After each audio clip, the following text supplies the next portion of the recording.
Gold, trusted gold buyers. మీరు తాకట్టు పెట్టిన బంగారాన్ని విడిపించి ఈ రోజు ఉన్న మార్కెట్ ధరకు కొనబడను. ఇప్పుడు సలీం దళం ఒకటి ఉండేది కదా, ఆ, మరి ఆయన ఎప్పుడు ఎదురుపడలేదు? పిచ్చుకుందా ఆయన సలీం వెనకసిరు అంటున్నావు. ఆ? ఫస్ట్ ఒక సలీం చనిపోయింది అక్కడ. అవును, ఆ సలీం దళం పేరు మీద ఇంకో సలీం వచ్చారు కదా, తర్వాత ఆయన బాన్స్ పడతారు అనుకుంటారు. ఆయన ఆ దళం ఎప్పుడు చిన్నపల్లి అయినా ఆ? చిన్నపల్లి ఆ. ఏం పేరు పూర్తి? ఇంకో పేరు ఉంది దానికి, రాములు. రాము. ఆయన ఎప్పుడు ఎదురుపడలేదా మీకు? తెలుసు నాకు. ఆయన ఏం చేసేవారు? ఆయన ఎందుకు ఎన్కౌంటర్ బాన్స్వాడలో? అది వెనకసిరి నేను వచ్చిన తర్వాత జరిగింది. నాకు తెలియదు అది. నేను సరెండర్ అయినాక జరిగిందట. మేము బాన్స్వాడ అటు ఎప్పుడన్నా అవసరాల రీత్యా పోదు అందరం కలిసి మళ్ళీ ఎక్కడోళ్ళం అక్కడ వచ్చినాము. కానీ అక్కడ మేము పనిచేసేవాళ్ళం. అన్న శంకర్ అనే టైంలోనే నిజామాబాద్లో వాటర్ ట్యాంక్ బ్లాస్ట్ చేయాలనుకున్నారు. ఎందుకు? అప్పుడు ఏ సంవత్సరం ఏమో నాకు తెలియదు. పోలీస్ స్టేషన్ దగ్గరలో ఉన్న వాటర్ ట్యాంక్ని. అది నాకు తెలియదు, నేను అటు పోలే. మీకు ఇంకా బాగా గుర్తుండిపోయిన బ్లాస్టింగ్ కానీ చెప్పండి. అంటే మీ చేసిన యాక్షన్లో ఎవరు చనిపోలేదు, తుపాకులు చావలే. ఎక్కువ తుపాకులు దొరికింది రామాయపేట 16. చిన్న ఉప్పలవై 14. ఉప్పలో ఎలా బ్లాస్ట్ చేశారు? ఇక అది వాళ్ళు ఉన్నారు కాబట్టి వెనకకెళ్ళి పోయి బ్లాస్టింగ్. అందులో ఏం దొరికాయి? అంటే 15 మంది ఉంటారు అలా. ఒక సెంట్రీ ఈ పట్టాల పుంటనే కామారెడ్డి దాకా ఉరికిండట. ఇక అవి పండాలు అవి అన్నీ మా దగ్గర ఉంచుకోము. అవి కొత్త పనిస్ అయినా ఏవైనా మా దగ్గర కాదు. కొత్త ఏరియాకు విస్తరించడానికి మనుషులు పంపడే ఇక్కడికి వెళ్ళి తుపాకులు పంపడు. ఇప్పుడు ఒక పోలీస్ స్టేషన్లో తుపాకులు తీసుకునేవారు బ్లాస్టింగ్ చేసి, అవి తీసుకెళ్ళి ఎవరికి ఇస్తారా లేదంటే డంప్లో పెడతారా? ఇక డంప్ చేసి మళ్ళీ పంపించుడే ఇక వేరే ఏరియాకు. అక్కడ ఇంకో కొత్త దళాన్ని ఏర్పడేయడానికి కోసం అటు బస్తరు, ఛత్తీస్గఢ్ ఇవన్నీ మనం పంపినాయి. ఇక్కడే అవి ఇక్కడికి వెళ్ళి ఆర్గనైజేషన్ అక్కడ జరిగి అక్కడ ఇత్తనం పెట్టినట్టు అంతే. అంటే పార్టీ పనిచేస్తుంది కదా ఇంతకాలం, చాలా కాలం. ప్రజలు సపోర్ట్ ఉండేదా? ప్రజలే బెదిరించి మీరు అన్నం తెచ్చుకున్నారా లేదా ప్రజలు కావాలని ఇచ్చేవారా? లేదు వాళ్ళే పెట్టు. ఎందుకో ప్రేమతోనే పెడదురు. నేను తెస్తానే వాళ్ళే హత్తురు, నేను అండగాస్తాను అందరు. మేము వాళ్ళని బెదిరియడము అది లేదు. కానీ కాంట్రాక్ట్ అంటే మేం చేసినప్పుడు వాళ్ళే వచ్చి నేను అంట చేసుకొస్తాను అందరు. కానీ కాంట్రాక్ట్ బెదిరించడం, డబ్బులు తీసుకోవడం వాస్తవం కదా? లేదు, మేము ఎవరిని బెదిరియలే. అయితే అది ఒకటి ఉంటుంది ఏంటంటే, ఇప్పుడు అట్లా బెదిరించి డబ్బులు ఎవరు తీసుకోరు. నువ్వు ఒక అట్లా డబ్బులు ఎవరు తీసుకోలేదు బెదిరించి, కానీ అది అట్లా ఇస్తారు. అది అట్లా ఇస్తారా? అంటే బెదిరియడం కాదు, అది బెదిరియడం కాదు. కానీ పార్టీ ఫండ్స్ నీ కృషితో ఎంత ఇచ్చినా తీసుకుంటాం. ఎందుకంటే భార్య పిల్లల్ని విడిచిపెట్టి సర్వత్తను వదిలి మేము దాంట్లో పని చేస్తాం. నీతోనే పని నువ్వు చేయి, మాతోనే పని మేము చేస్తాం. ఎంతమంది సహాయం చేస్తారు.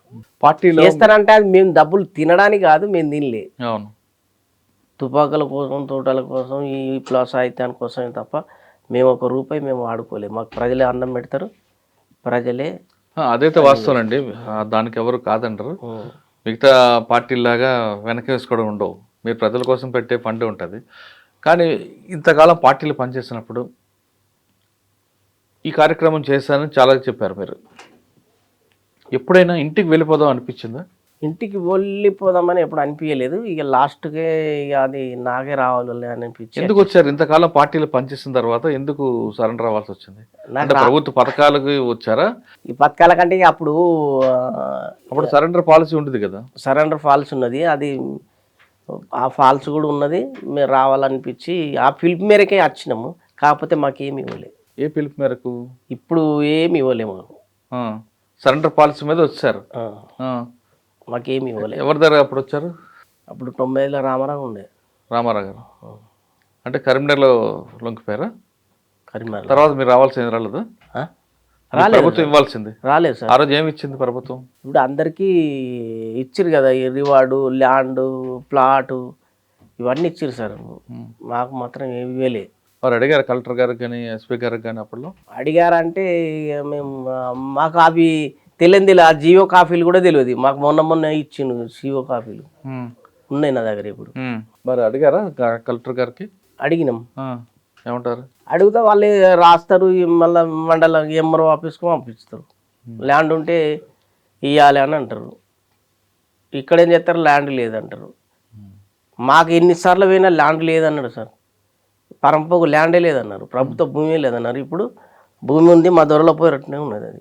అన్న మీరు పార్టీలో ఉన్నప్పుడు కరెంటు సంబంధం లేకుండా సూర్యుడిని చంద్రుడిని నమ్ముకొని మీరు అడవిలో ఉన్నారు, సార్. అంతే కదా?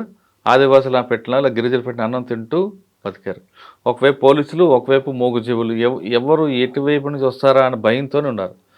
అంత స్వచ్ఛమైన గాలి, చాలా చక్కటి జీవితం, ప్రశాంత వాతావరణం. ఆ వాతావరణం నుంచి సరెండర్ అయిపోయిన తర్వాత ఇక్కడ మనుషులు, ఇక్కడ వాతావరణం, ఈ ప్రపంచం చూసి ఏమనిపించింది మీకు? అక్కడ స్వచ్ఛంగా ఉంటుంది, అక్కడ అంత ఏదైనా సరే. ఇక అక్కడ ఏంటంటే ఇక కొంచెం అక్కడ మేము మంచిగానే ఉన్నాం సార్. ఇక్కడ రాగానే ఇక్కడ ఇదొక ప్రపంచం కదా. ఇది విచ్చలవిడిగా ఇష్టం వచ్చింది తినచ్చు, ఇష్టం వచ్చింది తాగి ఇట్లా చేస్తారు. అంటే అక్కడ క్రమశిక్షణగా ఉండడమే. పార్టీ క్రమశిక్షణ ఉల్లంఘిస్తే బాగుండదు కదా. ఉదాహరణకు మద్యం తాగిరు అనుకో, నడుతుందా? నడదు.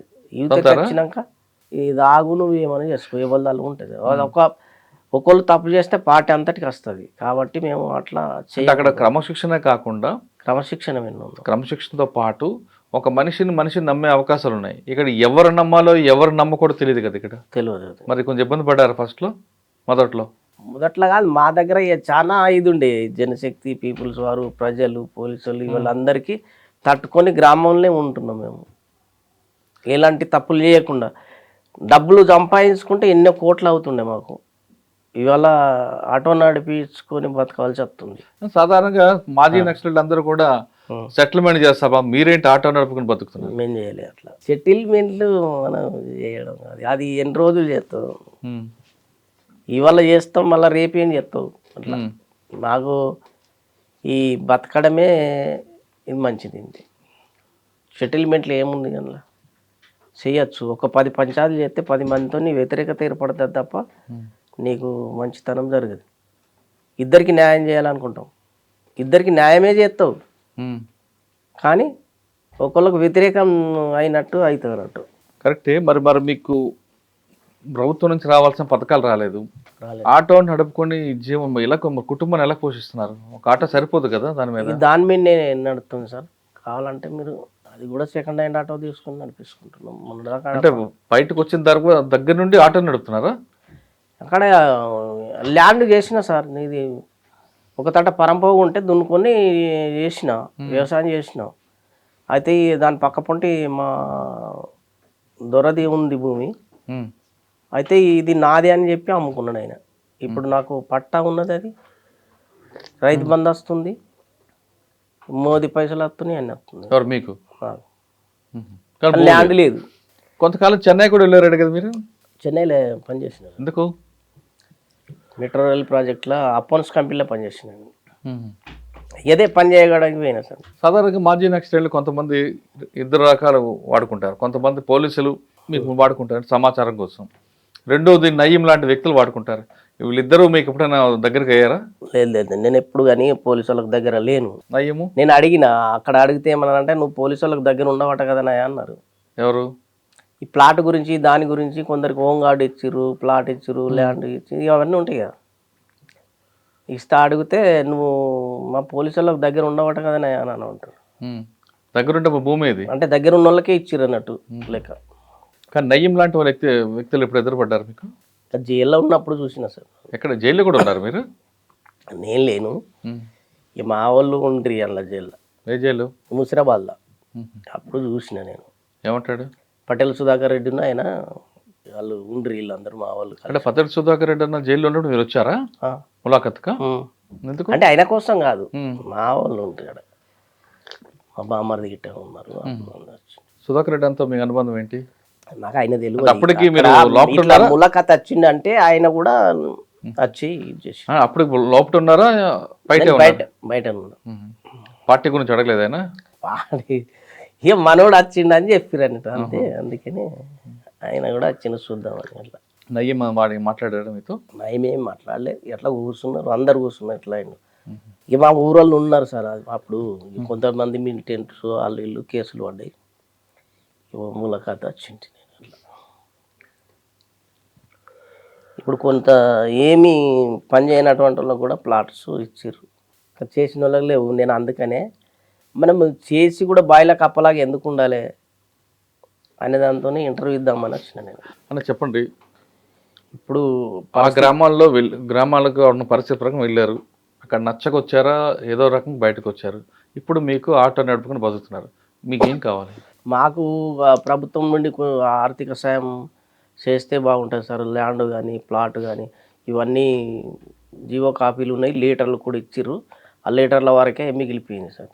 ఇప్పుడు ఈ ప్రభుత్వం అన్న రేవంత్ రెడ్డి ప్రభుత్వం అన్న మాకు ఏదన్నా ఆదుకోవాలని కోరుకుంటున్నాను. సరే అన్న, మీకు ఎంతమంది పిల్లలు, వాళ్ళు ఏం చేస్తున్నారు?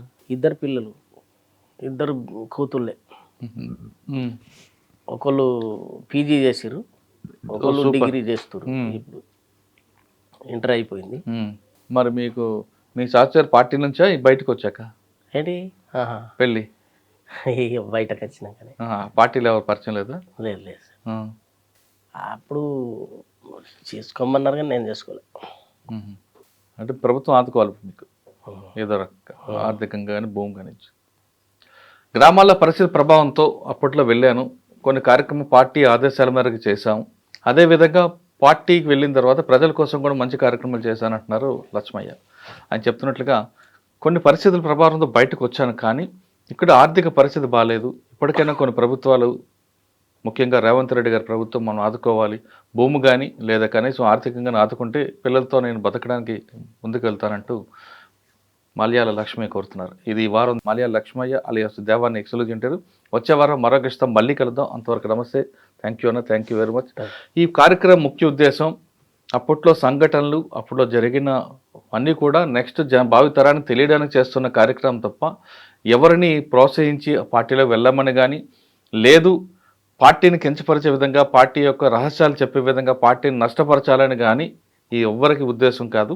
ఇది కేవలం గత చరిత్రని భావితరాలు చెప్పాలని చేసే కార్యక్రమం మాత్రమే కానీ అందరూ భావించాలని కోరుతున్నాం. థ్యాంక్ యూ అన్న, నమస్తే.